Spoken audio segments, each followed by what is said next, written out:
Hi, students, let's get started with the subject English, Beehive, Chapter 7 Reach for the Top.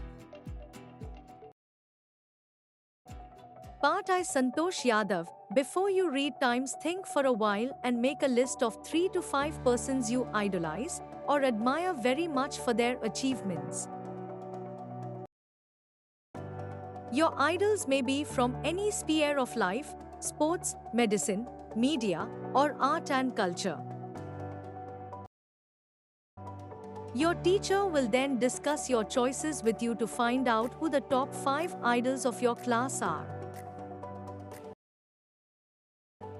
The only woman in the world who has scaled Metricton Everest twice was born in a society where the birth of a son was regarded as a blessing, and a daughter, though not considered a curse, was not generally welcome.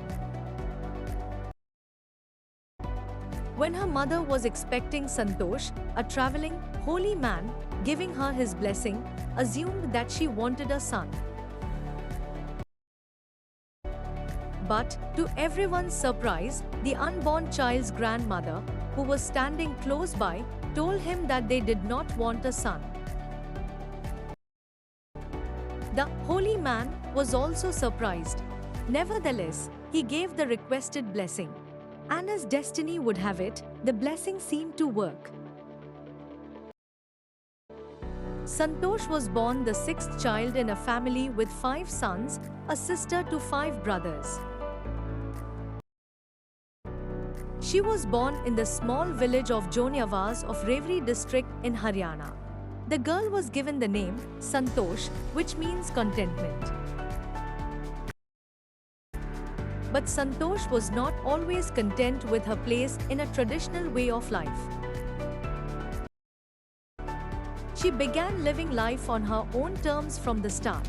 Where other girls wore traditional Indian dresses, Santosh preferred shorts. Looking back, she says now, from the very beginning I was quite determined that if I chose a correct and a rational path, the others around me had to change, not me.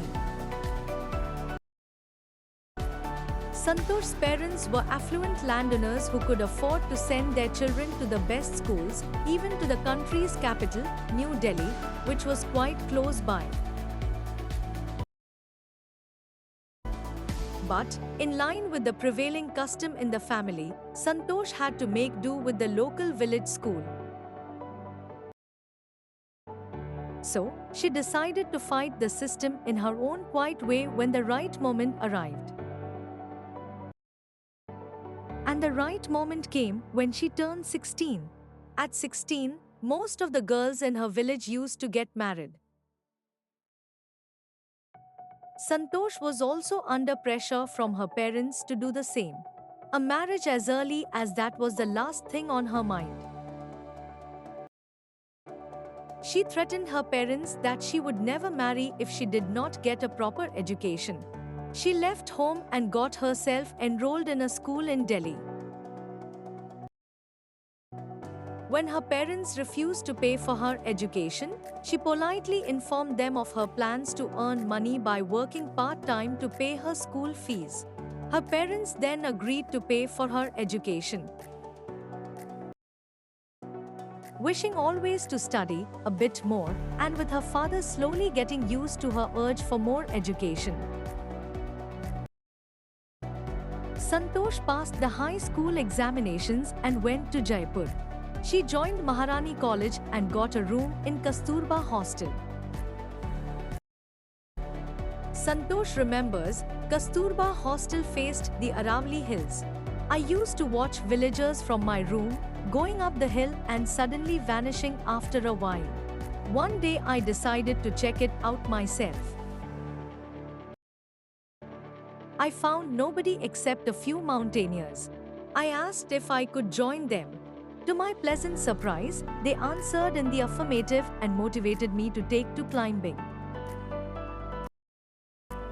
Then there was no looking back for this determined young girl. She saved money and enrolled in a course at Uttarkashi's Nehru Institute of Mountaineering. My college semester in Jaipur was to end in April, but it ended on the 19th of May. And I was supposed to be in Uttarkashi on the 21st. So, I did not go back home. Instead, I headed straight for the training. I had to write a letter of apology to my father, without whose permission I had got myself enrolled at Uttarkashi. Thereafter, Santosh went on an expedition every year.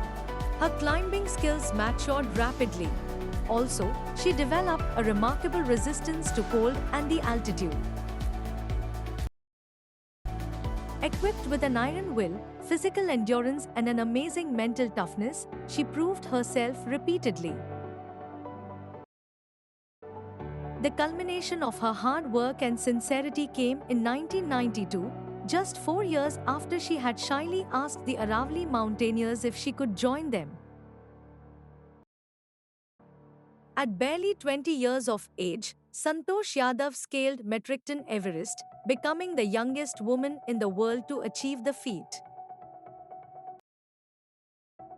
If her climbing skills, physical fitness, and mental strength impressed her seniors, her concern for others and desire to work together with them found her a special place in the hearts of fellow climbers.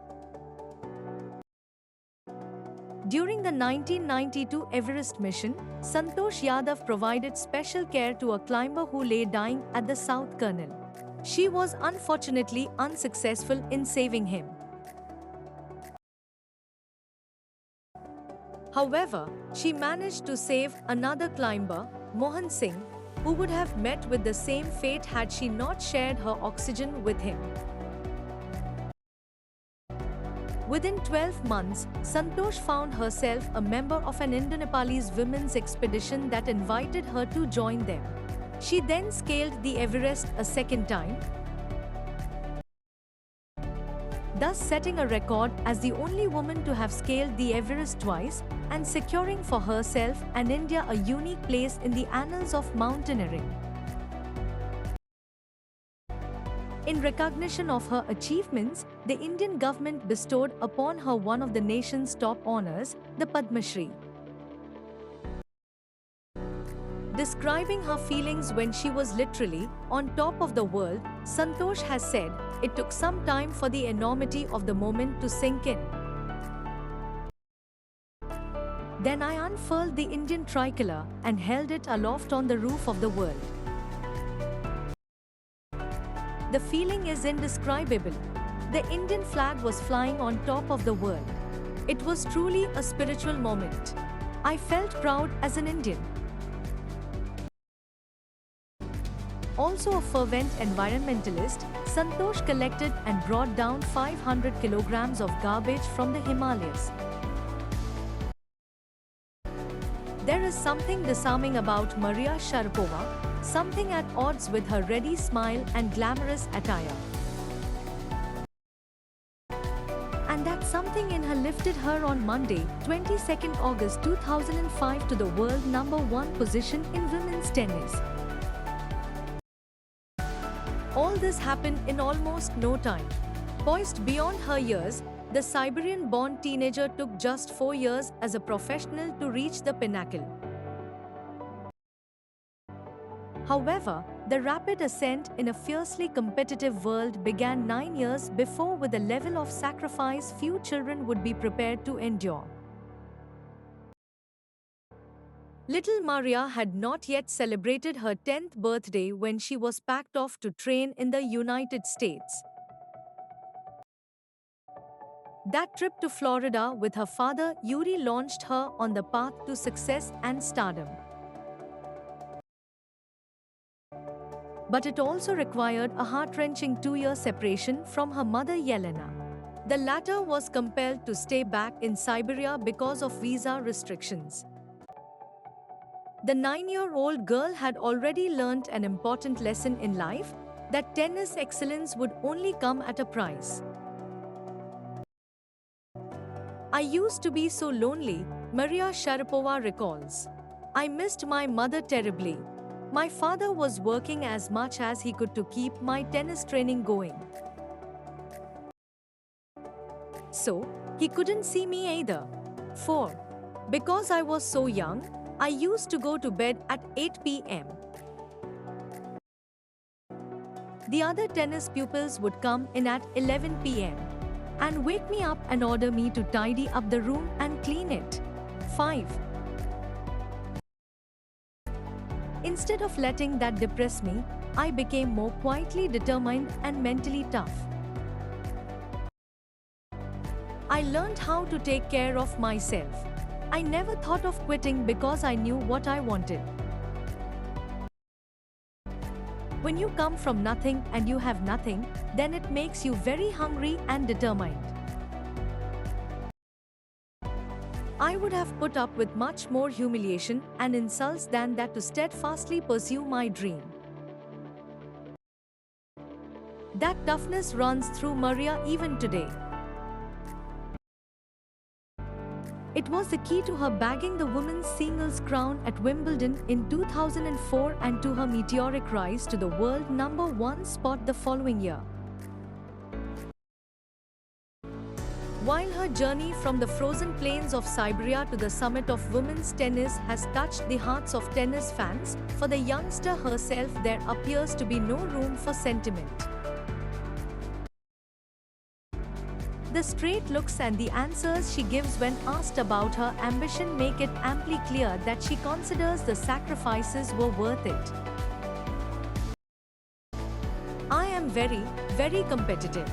I work hard at what I do. It's my job.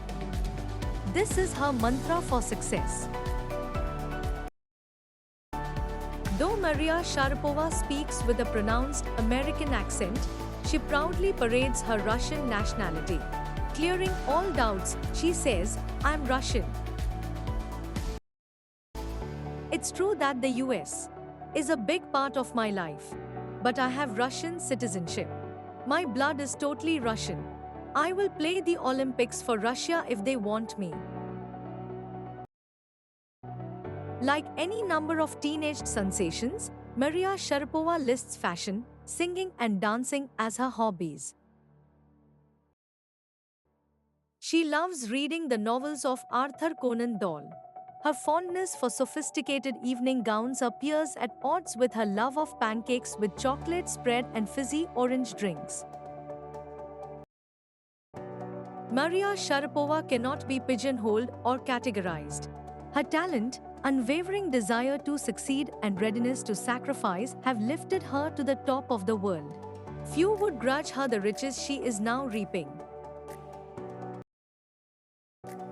This is what she has to say about her monetary gains from tennis. Of course, money is a motivation. Tennis is a business and a sport, but the most important thing is to become #1 in the world.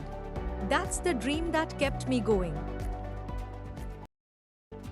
Thanks for watching.